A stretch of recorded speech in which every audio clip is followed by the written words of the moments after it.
Okay, Mighty Test. Okay, fine. You just continue to cook that lumpia. You know I love lumpia. All right. Woo.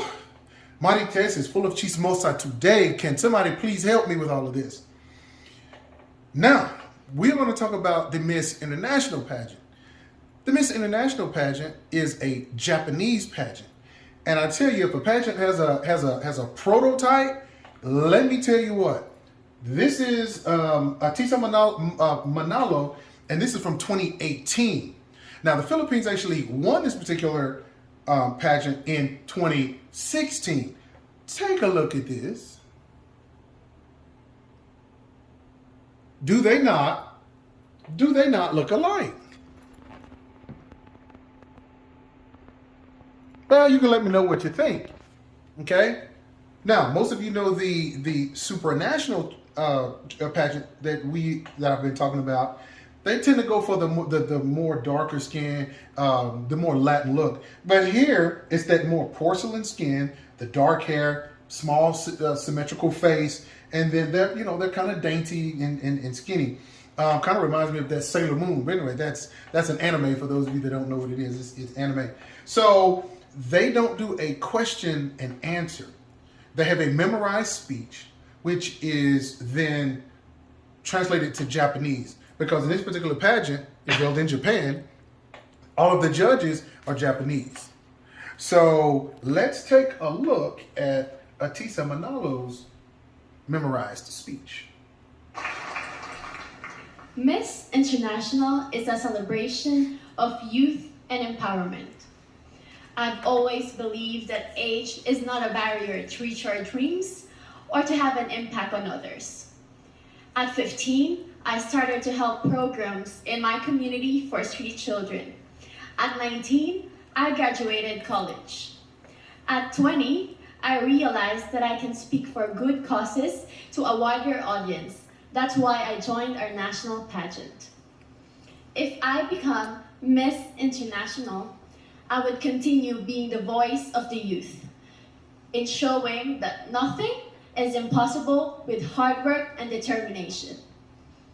And with these beautiful ladies with me tonight, a family of beauty queens, all beautiful young dreamers and achievers. We will show the world that it is love, peace, and beauty that we truly care about. And together, we shall make a difference. Domo arigatou gozaimasu. Pretty good answer. It was a pretty good answer. One of the things I like, I like taking notes. So youth and empowerment, because all of them are young and beautiful, and then naturally you want to empower those around you. And then family of beauty queens. So she included everybody along with these. She said along with these beautiful ladies, a family. And so that idea of everybody sort of being interconnected. So now we're going to take a look at Miss Venezuela's answer. The only reason I'm even doing this is because Marites told me that the way to win a pageant is to make sure that it's on your birthday. Now, let's take a quick listen at Miss Venezuela. Very good evening to you all. Today is a very special day for all Miss International delegates, but for me, it's doubly special as today I am also celebrating my birthday.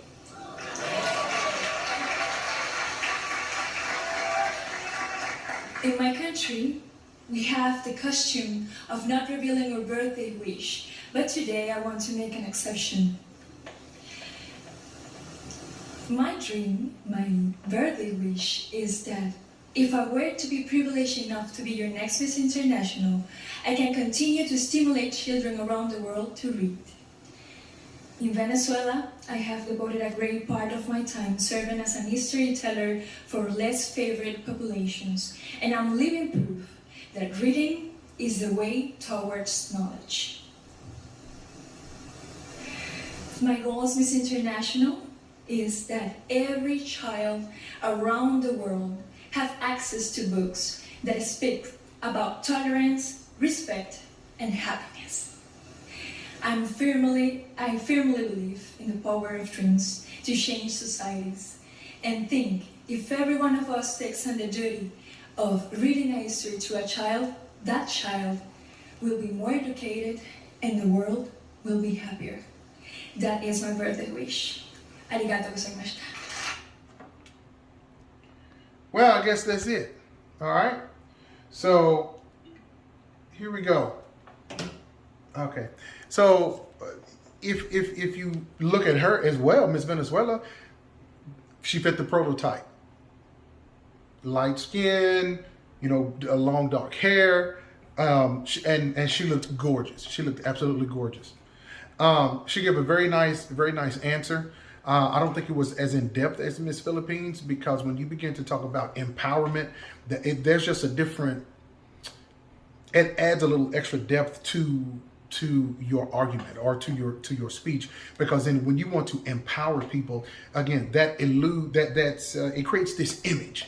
And so that's what you want to leave the judges with is this image. And so I liked her answer. Both of them, Miss Philippines and Miss Venezuela, talked about children and things like that. So, they gave great answers. Naturally, for me, I would have to say that edge would go to Miss Philippines, just because of how she structured it, the language that she used.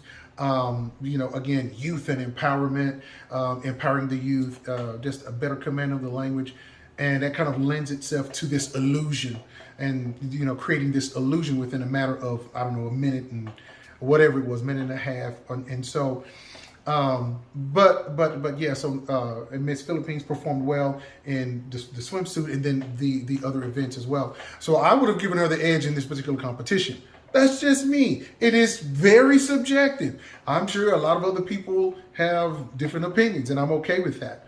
And I also think there are some people that want Athisa not perform, but to get into participate in some other pageants as well.